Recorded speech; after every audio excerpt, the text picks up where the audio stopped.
Hello and welcome back to the exploratory journey of eye care with me, Shekhar Suman, Season 2 with Center for Sight Group of Eye Hospitals. आज हम जानेंगे आंखों से जुड़ी कुछ बेहद इंटरेस्टिंग बातें जो आपके लिए जानना बहुत ज़रूरी है। तो चलिए आगे बढ़ते हैं और इस सफ़र में मैं चाहूँगा कि and it's my honour and privilege to meet one of the finest eye surgeons of India, doctor Lalit Verma, who is the director of Vitreoretina Services at Center for Sight Delhi and also the president of All India Ophthalmological Society, AIOS. Doctor साहब नमस्कार। ये मेरी खुशकिस्मती है कि मुझे ये मौका मिला आपसे बात करने के लिए। ये बताइए कि आँखों से जुड़ी और आँखों से मुताल्लिक बहुत सारी खुशफहमियाँ भी है, गलत फहमियाँ भी हैं और जो जानकारी है वो आधी अधूरी है। ये जो डायबिटीज़ है जिसको लेके एक बड़ा खौफ बना रहता है लोगों में, उसका असर आँखों पर कितना पड़ता है ये बताइए हमें। या शुगर की बीमारी जिसको मधुमेह कहते हैं, वो आँख के पर्दे पे बहुत ज़्यादा बुरा असर करती है जी, जिसको कि डायबिटिक रेटिनोपैथी कहते हैं। रेटिनोपैथी इसलिए क्योंकि रेटिना पे असर करती है। जी। सबसे पहले एक अगर आप अनुमति दें, मैं ये दिखाऊंगा कि आँख में रेटिना होता कहाँ पे है। ये आँख का चित्र है, इसमें ये कॉर्निया है और यहाँ पे हमारा आँख का लेंस होता है जो कि कैटरैक्ट जिसमें बनता है जी।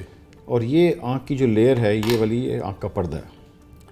तो बहुत अक्सर देखा जाता है कि कैटरैक्ट का ऑपरेशन कराया नज़र नहीं आया या कॉर्निया का कराया नज़र नहीं आया क्योंकि आँख का रेटिना ठीक नहीं है।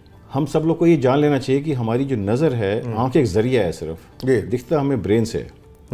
तो जो भी चीज़ आगे है उसका फोकस। अच्छा, हम आंखों से नहीं देखते हैं, ब्रेन से देखते हैं। ब्रेन से देखते हैं। अच्छा, इतना ब्रेन तो हमने लगाया नहीं पहले। या सो इशू ये है कि ये एक मिथ्या है कि आंख से देख रहे हैं, देखते हैं हम ब्रेन से हैं। ओके। रेटिना के ऊपर उसकी फोटो बनती है, जो भी चित्र यहाँ पे है उसकी कॉर्निया और लेंस ये फोकस करेंगे रेटिना के ऊपर। रेटिना से ये जो नस दिख रही है पीले वाले, यहाँ से ब्रेन में जाता है तो फिर नज़र बनती है। सारे सिग्नल्स यहाँ से जाते हैं। सो इसीलिए अगर आपका कॉर्निया भी ठीक हो, लेंस का ऑपरेशन कैटरेक्ट भी ठीक हो, बट पर्दा ठीक ना हो तो नज़र नहीं आएगा, तो सिग्नल नहीं जाता ब्रेन। हमारी फिल्मों में भी, मतलब आप फिल्में सब अच्छी बना लें, पर्दा अगर फटा हुआ हो या टूटा हुआ तो फिर आप फिल्म नहीं देख पाते। शुगर की बीमारी जो मधुमेह जिसको कॉमन लैंग्वेज में बोलते हैं, वो रेटिना को अफेक्ट करती है, जो आँख की अंदर की सबसे परत है जिसमें कि ये खून की नाड़ियाँ सारी दिखती हैं।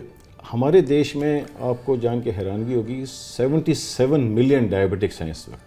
My God, 77 million diabetics. हाँ।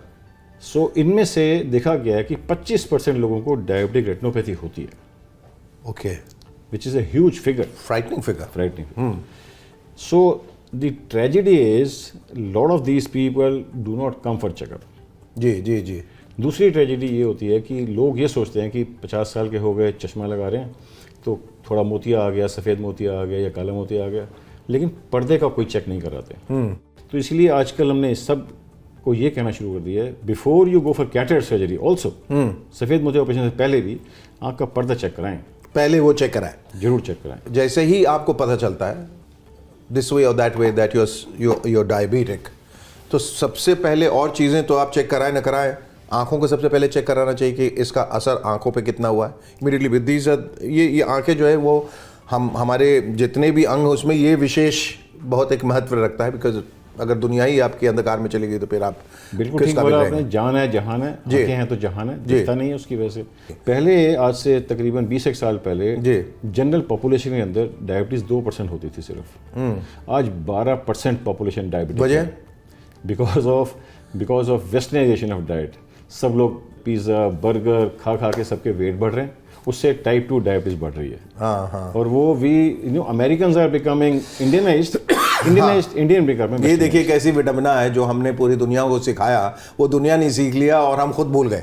और दूसरा मुझे लगता है कि त्योहारों में जब हम लोग इतनी मिठाइयाँ खाते और देते हैं, मतलब I read it in some doctor's cabin, जो बाहर लिखा था ना किसी को आप मिठाई दें और न ले, because that's one of the primary reasons for diabetes. बिल्कुल ठीक बोला। प्रॉब्लम विद मिठाई इज उसका शुगर स्पाइक एकदम ऊपर बहुत एकदम ऊपर जाता है। हाँ। जो मान लो 100-150 की हो 300 पहुंचता है, तो वो बहुत हानिकारक है खून की नाड़ी। You know it might be a myth कि फलों से भी आपको लगता है कि शुगर स्पाइक बहुत ज्यादा होता है फ्रक्टोज की वजह से? नहीं, फलों में क्योंकि नहीं, उसमें शुगर स्पाइक जोर से नहीं आता है, नहीं आता, वो धीरे से आता है। Okay. वो जो किलिंग होता है ना, जो आँख की वेसल्स के लिए किल करते हैं, वो एक्यूट स्पाइक आता है। किसी की शुगर जो 120-124 है वो चली गई 300-400, तो वो विल डैमेज दी रेटिना के तो अगली बार जब आप मिठाई खाने के बारे में सोचो 10 बार सोच लीजिएगा मिठाई एक्सेप्ट करने के पहले और मिठाई किसी को देने से पहले। दैट्स वेरी इंपॉर्टेंट कि इन सब चीज़ों से आप अलग रहे। एज दे से prevention is better than cure. ये इसके सिग्नल्स हमको बॉडी को देता है पहले से, अगर यहाँ प्रॉब्लम शुरू हो रही है रेटिनोपैथी की, तो because body always tells you before hand कि अब कुछ आप गड़बड़ है, जरा चेक कराएं। वो एक और ट्रेजेडी है डायबिटिक रेटिनोपैथी के लिए। हाँ, क्योंकि इसको हम बोलते हैं silent killer of the eye. Yes. Silent disease जी, इट डज नॉट सरप्टिशियसली आ जाता है। या अगर तकलीफ नहीं भी है शुगर के मरीज को जी, वो अपना साल में एक बार जरूर चेक जरूर कराए। चेक। दूसरा, ये मिथ्या नहीं होनी चाहिए कि मैं 50-60 साल का हो गया मेरा cataract is not the only cause of decreased vision. तो आपको रेटिना भी चेक कराना है। तो उसके स्पेसिफिक सिम्टम्स क्या होते हैं? सिम्टम्स, मरीज को सेंट्रल विजन थोड़ा कम देखने लगता है, ब्लरिंग ऑफ विजन होती है डायबिटिक रेटिनोपैथी। क्योंकि ये जो यहाँ पे जो जहाँ से नजर आता है यहाँ पे लिपिड डिपॉजिट्स हो जाते हैं, क्योंकि कैपिलरीज जो होते हैं वो लीक करती हैं, उसमें से आंख में पानी आता है और मैक्युलर एडीमा हो जाता है, उसको बोलते हैं आंख का जो पर्दा सूज गया है, तो उससे फिर धुंधलापन आ जाता है। कैपिलरीज जो है ना नई बनने लग जाती हैं, नए वेसल्स बनते हैं। सो एक तो भगवान के दिए हुए खून की नाड़ियाँ, एक जो बीमारी की वजह से नाड़ियाँ बनती हैं जी, वो नाड़ियाँ फ्रेजाइल होती हैं, वो जरा सी इंसर्ट से फट जाती हैं, तो मरीज को ब्लड आ जाता है, तो फिर सडन लॉस ऑफ विजन होता है। ऐसा भी अक्सर होता है कि आप रात में सोए और सुबह उठ के देखा, is it going to be that sudden? Yes, it happens within minutes और आवर्स। ओह, सो कहता मैं रात को ठीक सोया था, सुबह रात से मुझे एक सारा काला हो गया। So in a diabetic patient that is short sign कि उसको एडवांस्ड डायबिटिक रेटिनोपैथी हो चुकी है। जरा दिखाएं मुझे, ये मतलब बड़ा इंटरेस्टिंग है ये जो आप लोग देख रहे हैं, डॉक्टर साहब ने भी दिखाया।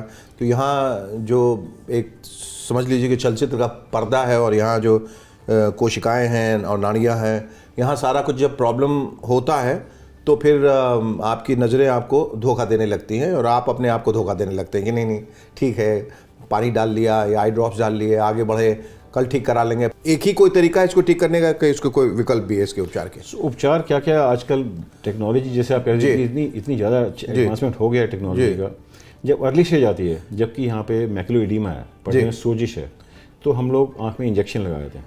तो मरीज कहते हैं अरे आँख में इंजेक्शन, अंदर इंजेक्शन, हम लोग को वैसे इंजेक्शन लेने में डर लगता है, आँखों में कैसे इंजेक्शन ना। सो वो बड़ा सिंपल प्रोसीजर होता है, उसमें मरीज को कोई पेन नहीं होता है, बट रेगुलर फॉलोअप की जरूरत होती है। तो उसमें हम क्या करते हैं, यहाँ से एक नीडल डाल के इसके अंदर इंजेक्शन, विट्रियस कैविटी में इंजेक्शन लगा देते हैं। वो इंजेक्शन यहाँ पे डिफ्यूज होकर इसको, इस सूजन को कम कर देता है और मरीज की रिकवर हो जाता है। रिलैप्स भी होता है या सो आपने पहले ही उसका जवाब दे दिया। समस्या ये है कि इंजेक्शन जो है 4-6 हफ्ते काम करता है, हाँ, तो इसलिए इंजेक्शन कई बार बार लगाना पड़ता है। जो काम मरीज को करने हैं, जैसे उसको शुगर ठीक रखनी है जी, उसका ब्लड प्रेशर ठीक होना चाहिए, बिल्कुल, उसका किडनी की हालत ठीक होनी चाहिए, उसका हीमोग्लोबिन ठीक होना चाहिए, उसका वेट ठीक रहना चाहिए। सो 5 चीज़ें उसको ठीक करनी है, बाकी डॉक्टर ठीक करता है। और क्या क्या प्रिवेंटिव चीज़ें करनी चाहिए? क्या बिल्कुल एहतियात के तौर पे क्या क्या the do's and don'ts? So do's and don'ts तो हम वही कहते हैं, शुगर की एक रेंज है, शुगर की एक रेंज होनी चाहिए, बिटवीन 100, 150, 200 तक रहे।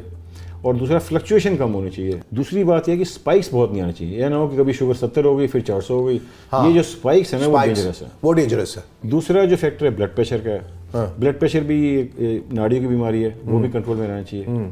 तीसरा जो आंख में कोलेस्ट्रॉल है, सीरम लिपिड प्रोफाइल हम कहते हैं, वो कोलेस्ट्रॉल भी आपका ज़्यादा नहीं होना चाहिए, क्योंकि वो भी हानिकारक है इनके लिए। और चौथा जो है, किडनी स्टेटस आपका ठीक होना चाहिए, किडनी आपकी ठीक रहनी चाहिए। एक तो इंजेक्शन की बात हो गई जी। दूसरी विधि जो है, जो कि जन्माते चलती आ रही है, वो लेज़र है जी। वो लेज़र की बीम हम यहाँ से डाल के इस पर्दे के ऊपर फोकस करके उसको लेज़र शॉट्स मारते हैं। उससे क्या होता है कि जो रेटिना की मेटाबॉलिक डिमांड है वो कम हो जाती है, तो जो सेंसिटिव एरिया रेटिना का है वो बहुत देर तक फंक्शन करता है। लेज़र इनडायरेक्टली बाकी जो नॉन इम्पॉर्टेंट रेटिना उसको किल कर देता है, तो ऑक्सीजन रिक्वायरमेंट रेटिना की कम हो जाती है। तो ये वाले रेटिना को, बीच वाले रेटिना को हम बचा लेते हैं। तो लेज़र का एक क्योर जो होता है, इन कंट्रास्ट टू इंजेक्शन तो 4-6 हफ्ते काम करेगा, लेज़र परमानेंट क्योर करता है। अच्छा जी। तीसरा है, जब ब्लड आ जाए या पर्दा खिंच जाए तो फिर हमें सर्जरी करनी पड़ती है, फिर ऑपरेशन करना पड़ता है जी।